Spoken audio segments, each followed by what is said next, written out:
মহকুমা তথ্য ও সংস্কৃতি দপ্তরের উদ্যোগে আজ মাতৃভাষা দিবস উদযাপন করা হলো। ইসলামপুর টাউন লাইব্রেরি চত্বরে আজ মাতৃভাষা স্মৃতিসৌধে পুষ্পার্ঘ নিবেদন করা হয়। এর পাশাপাশি আজ টাউন লাইব্রেরি হলে একটি সাংস্কৃতিক অনুষ্ঠানের আয়োজন করা হয়। প্রথমে রাজ্য সঙ্গীত দিয়ে আজকের এই অনুষ্ঠানের শুভ সূচনা হয়।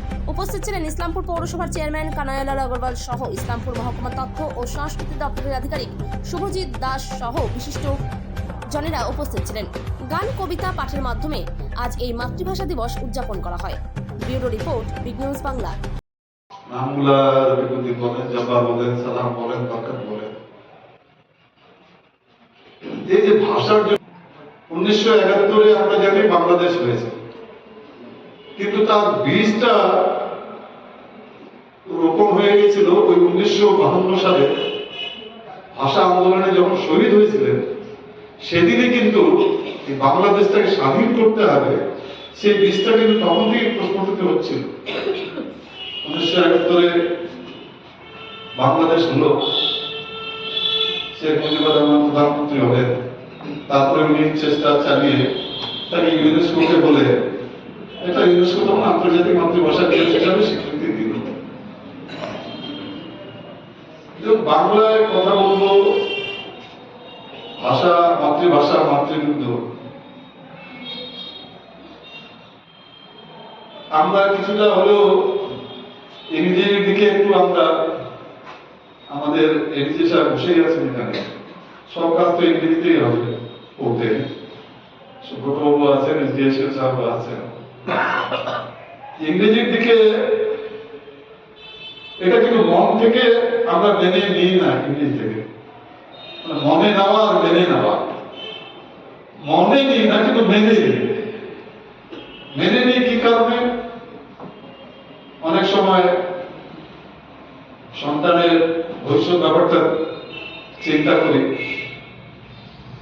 যে ওর তো ভবিষ্যৎ আছে, ও যদি ইংরেজি মাধ্যমে পড়াশোনাটা না করে তাহলে পিছিয়ে পড়বে, কিন্তু মন থেকে চাই না আমরা।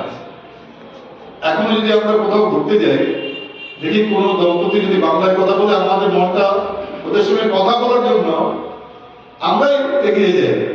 শুনি বাংলায় ওরা কথা বলছে, খুব ভালো ভালো লাগে, আমরা সেই হিসাবে কথা বলি। তারপর আবেগটা তো আমাদের মনে আছে। ভাবা যায় না যে আসামে এরকম একটা আন্দোলন ছিল, ওখানে একজন কমলা ভট্টাচার্য বলে একজন, উনিও শহীদ হয়েছিলেন। এখানে একটা বর্তমানে একটা এরকম পরিস্থিতি চলছে যে বাংলা ভাষায় কথা বললেই বলে বাংলাদেশি। বাংলাদেশ তো 1971 সালে হলো, তার আগে কি বাংলা ভাষা ছিল না? তার আগে তো বাংলা ভাষা ছিল। এটা একটা বিতর্কিত একটা জায়গা, যেখানে বাংলা ভাষায় কথা বলা হয়, ওকে মানে বাংলাদেশি, এবং যেহেতু এই দেশে আছে বলে ইনফিল্ট্রেটর, ঘুষপেঠিয়া বলে আখ্যাটা দেওয়া হয়। অনেক আমরা পেপারে অনেকগুলো ঘটনা এরকম দেখেছি, এরকম ঘটনাগুলি ঘটছে। আসলে এগুলা ঘটনা না ঘটলেই ভালো হতো। ভাষা তো মাতৃভাষা, সবাই নিজের নিজের মাতৃভাষায় কথা বলবে। আজকে যা যেটা মাতৃভাষা আছে সেই ভাষায় সে যে চিন্তাটা করবে, সেটা কিন্তু ফান্ডামেন্টাল থিঙ্কিং হবে, মৌলিক যেটা চিন্তাধারা যেটাকে বলে। সেখানে আপনার আর্টিফিশিয়াল ব্যাপারটা আসবে না। মা বেটার মধ্যে আর্টিফিশিয়াল কোথায় আছে? তো মৌলিক ব্যাপারগুলো থাকবে, চিন্তনটাও মৌলিক হবে। আমরা উন্নয়নটাও করবো। আমাদের মুখ্যমন্ত্রী মাননীয় মমতা বন্দ্যোপাধ্যায় সবসময় এই বিষয়ে সবসময় অগ্রজ মানে ভূমিকাটা নেয়। যেখানে বাংলা ভাষায় কথা বললে, যেখানে যার উপরে অত্যাচার হয়েছে, আমরা তাদের পাশে দাঁড়ানোটা এটা আমাদের কর্তব্য।